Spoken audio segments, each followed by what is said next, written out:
ان الحمد للہ والصلاۃ والسلام علی رسول اللہ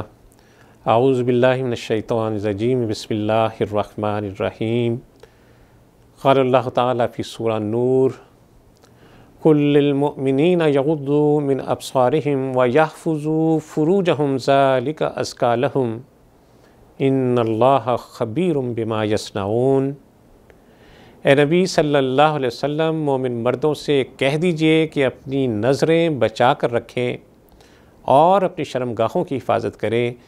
یہی ان کے لیے زیادہ پاکیزہ طریقہ ہے، اور جو کچھ وہ کرتے ہیں اللہ اس سے خوب باخبر ہے۔ ناظرین کرام، اس آیت مبارکہ میں مومن مردوں کو دو احکام دیے گئے ہیں، غض بصر اور حفاظت فروج، یعنی یہ کہ نظر کو جھکا کر رکھیں، اور دوسری بات کہ اپنی شرمگاہوں کی حفاظت کریں۔ غض کے معنی ہے کسی چیز کو کم کرنا، پست کرنا، نیچا کرنا، یعنی شرعاً جس چیز کو دیکھنا مناسب نہ ہو ان سے نظر کو ہٹا لینا غض بصر کہلاتا ہے۔ اللہ کے اس حکم کی سنت نے جو تشریح کی ہے وہ یہ ہے کہ آدمی کے لیے حلال نہیں کہ وہ اپنی بیوی یا محرم خواتین کے علاوہ کسی دوسری عورت کو نگاہ بھر کر دیکھ سکے۔ ایک دفعہ اچانک نظر پڑ جائے تو اس کی معافی ہے، لیکن جہاں انسان کی نظر کشش محسوس کرے، وہ بار بار ادھر نظر کو دوڑائے، تو ایسی دیدہ بازی کو رسول اللہ صلی اللہ علیہ وسلم نے نظر کا زنا قرار دیا ہے۔ آپ صلی اللہ علیہ وسلم کا ارشاد ہے کہ آدمی اپنے تمام حواس سے زنا کرتا ہے۔ آواز سے لذت لینا کانوں کا زنا ہے، ناجائز دیکھنا آنکھوں کا زنا ہے، لگاوٹ کی بات چیت کرنا زبان کا زنا ہے، شہوت سے کسی کو ہاتھ لگانا ہاتھوں کا زنا ہے، ناجائز کام کے لیے چل کر جانا پاؤں کا زنا ہے، اور دل کا زنا بری آرزو اور بری خواہش کو پیدا کرنا ہے۔ آپ صلی اللہ علیہ وسلم مزید فرماتے ہیں کہ بدکاری کی یہ ساری تمہیدیں جب پوری ہو چکتی ہیں تب شرمگاہ یا تو اس کی تکمیل کر دیتی ہے یا تکمیل کرنے سے رہ جاتی ہے۔ سورہ غافر کی آیت 19 میں اللہ تعالیٰ فرما رہے ہیں یعلم خائنۃ الاعین وما تخفی الصدور، کہ اللہ عز و جل آنکھوں کی خیانت کو بھی جانتا ہے اور جو باتیں سینوں میں چھپی ہیں ان سے بھی باخبر ہے۔ عبداللہ ابن مسعود رضی اللہ تعالیٰ عنہ روایت کرتے ہیں، طبرانی میں رسول اللہ صلی اللہ علیہ وسلم کا ارشاد ہے، اللہ تعالیٰ کا ارشاد ہے کہ نگاہ ابلیس کے زہریلے تیروں میں سے ایک تیر ہے۔ فرمایا کہ جو شخص مجھ سے ڈر کر اس کو چھوڑے گا میں اسے ایسا ایمان عطا کروں گا جس کی حلاوت وہ اپنے دل میں محسوس کرے گا۔ اسی طرح ابو امامہ رضی اللہ تعالیٰ عنہ کی ایک روایت ہے کہ رسول اللہ صلی اللہ علیہ وسلم نے فرمایا کہ جس مسلمان کی نگاہ کسی عورت کے حسن پر پڑے اور وہ اپنی نگاہ ہٹا لے تو اللہ عز و جل اس شخص کی عبادت میں لطف اور سرور پیدا فرما دیتے ہیں۔ غض بصر کے یہ احکامات صرف مردوں کے لیے نہیں بلکہ عورتوں کے لیے بھی اسی طرح ان پر عمل کی پابندی ہے۔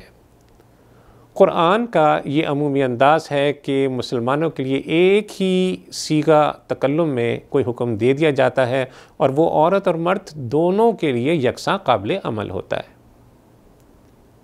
لیکن یہاں مردوں کے بارے میں حکم دینے کے فوراً بعد اگلی آیت میں بیان ہی یہی حکم سورہ نور کی آیت نمبر 31 میں عورتوں کے لیے ہے کہ وَقُلْ لِلْمُؤْمِنَاتِ يَغْضُضْنَ مِنْ أَبْصَارِهِنَّ وَيَحْفَظْنَ فُرُوجَهُنَّ، کہ اے نبی صلی اللہ علیہ وسلم مومن عورتوں سے بھی کہہ دیجئے کہ اپنی نظریں بچا کر رکھیں اور اپنے شرمگاہوں کی حفاظت کریں۔ ہماری ماں ام سلمہ رضی اللہ تعالیٰ عنہ فرماتی ہیں کہ ایک مرتبہ میں اور میمونہ رضی اللہ تعالیٰ عنہما دونوں رسول اللہ صلی اللہ علیہ وسلم کے پاس بیٹھی تھیں۔ اس اثناء میں عبداللہ بن ام مکتوم رضی اللہ تعالیٰ عنہ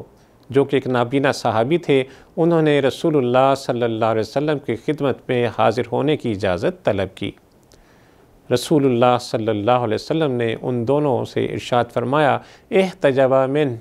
کہ تم دونوں پردے میں ہو جاؤ۔ کہتی ہے کہ ہم نے عرض کیا، یا رسول اللہ صلی اللہ علیہ وسلم، یہ تو نابینا صحابی ہیں، نہ یہ ہمیں دیکھ سکتے ہیں، نہ یہ ہمیں پہچان سکتے ہیں، پھر ان سے پردہ کرنا کیا مانی؟ نبی صلی اللہ علیہ وسلم فرمایا، افعمیت انتما والستما تبصران، کہ کیا تم دونوں بھی نابینا ہو اور کیا تم دونوں انہیں نہیں دیکھتی؟ تو ذرا غور فرمائیے کہ آنے والے نیک اور نابینا صحابی ہیں، اور دوسری طرف امہات المومنین ہیں، ہماری مائیں جو روئے زمین پر پاکیزہ ترین عورتیں، اور یہاں پردے کا حکم بھی سراسر احتیاطی حکم ہے، لیکن رسول اللہ صلی اللہ علیہ وسلم نے کتنی شدت کے ساتھ اس حکم کو ارشاد فرمایا۔ ان آیات قرآنی سے اور احادیث نبوی صلی اللہ علیہ وسلم سے غض بصر کی فضیلت کھل کر سامنے آتی ہے، کیونکہ نگاہیں نیچی نہ کرنے کی صورت میں بعض اوقات بڑے بھیانک فتنے کا دروازہ کھل جاتا ہے۔ غض بصر کا ایک نادر واقعہ آپ کے سامنے رکھنا چاہوں گا۔ سیدنا عمر فاروق رضی اللہ تعالیٰ عنہ کے عہد خلافت میں جب بیت المقدس کو فتح کیا گیا تو عمر فاروق رضی اللہ تعالیٰ عنہ کو وہاں آنے کی دعوت دی گئی۔ جب خلیفۃ المسلمین بیت المقدس پہنچے اور شہر میں داخل ہونے لگے تو عیسائیوں اور یہودیوں کی نوجوان اور حسین لڑکیاں اپنی تمام تر فتنہ سازیوں کے ساتھ مسلمانوں کا فاتحانہ داخلہ شہر میں دیکھنے کے لیے اپنے بالاخانوں پر چڑھائیں۔ مسلم سپاہی جو جنگ میں مشغول ہونے کے باعث ایک عرصے سے اپنے اہل و عیال سے نہ مل سکے تھے، اور پھر بڑی دوسری اہم بات کہ فتح کے نشے میں پہلے ہی سرمست، فتح کا ایک اپنا نشہ اور اس میں سرمست، پھر انہوں نے جو اس طرح حسن کو بے پرواہ سربام دیکھا تو ان کے جذبات میں ہیجان پیدا ہونے لگا۔ سپہ سالار نے جب یہ منظر دیکھا تو بہت پریشان ہوا، نظم کا باقی رکھنا اس کو مشکل ہونے لگا، تو فاروق اعظم رضی اللہ تعالیٰ عنہ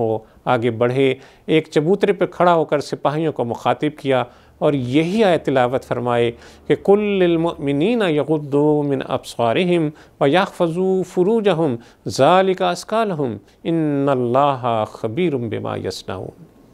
کہ نبی صلی اللہ علیہ وسلم مومن مردوں سے کہہ دیجئے کہ اپنی نظریں بچا کر رکھیں اور اپنی شرمگاہوں کی حفاظت رکھیں، کیونکہ یہی ان کے لیے زیادہ پاکیزہ طریقہ ہے، اور جو کچھ وہ کرتے ہیں اللہ اس سے خوب باخبر ہے۔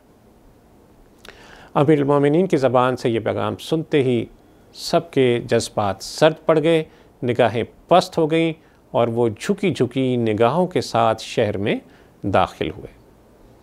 اللہ عز و جل سے دعا ہے کہ وہ ہمیں نظروں کو نیچا رکھنے والا، نظروں کی حفاظت کرنے والا بنا دے، اور ہم ان آنکھوں سے وہی کچھ دیکھیں جن کو شرن دیکھنا ممنوع نہیں ہے، اور اللہ تعالی ہمیں نظروں کی حفاظت کی توفیق عطا فرمائے، ان تمام چیزوں سے جنہیں دیکھنا گناہ کا باعث قرار دیا گیا ہے۔ وصلی اللہ تعالی علی خیر خلقہ محمد وعلی آلہ وصحبہ وسلم۔ اللہم صلی علی سیدنا محمد وعلی آلہ